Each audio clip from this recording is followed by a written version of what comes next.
So, meron tayong laptop dito guys, no? At nakalimutan ni ma'am yung kanyang password. So, ang ginamit niya po dito is email, which is yung Outlook. Dati kasi ang sabi nila, mahirap daw tanggalin yung password ng laptop kapag email yung ginamit na account. Okay, so restart muna natin.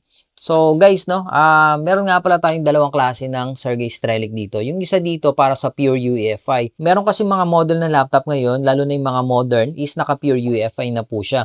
Kaya pakikita ko sa inyo, no? Ayan, plug natin to.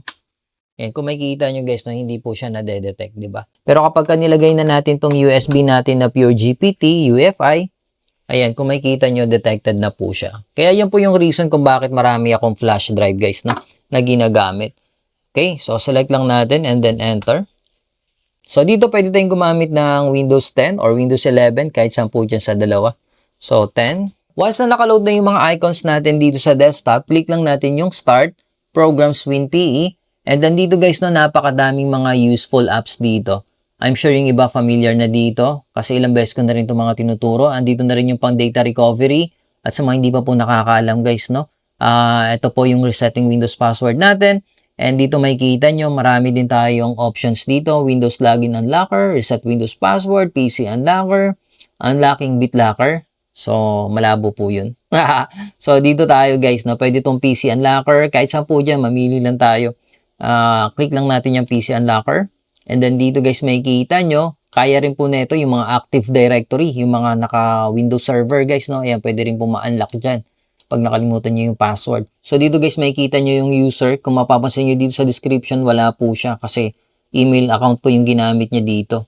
Okay, so gagawin lang natin is reset password. Or click natin tong option.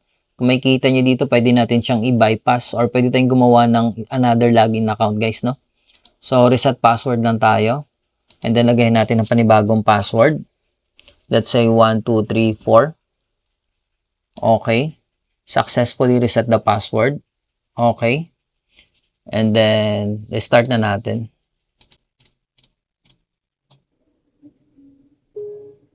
Okay, now lagay natin yung password. 1, 2, 3, 4. Enter. Boom! So, kung makikita nyo dito guys is naka-outlook po yung account niya.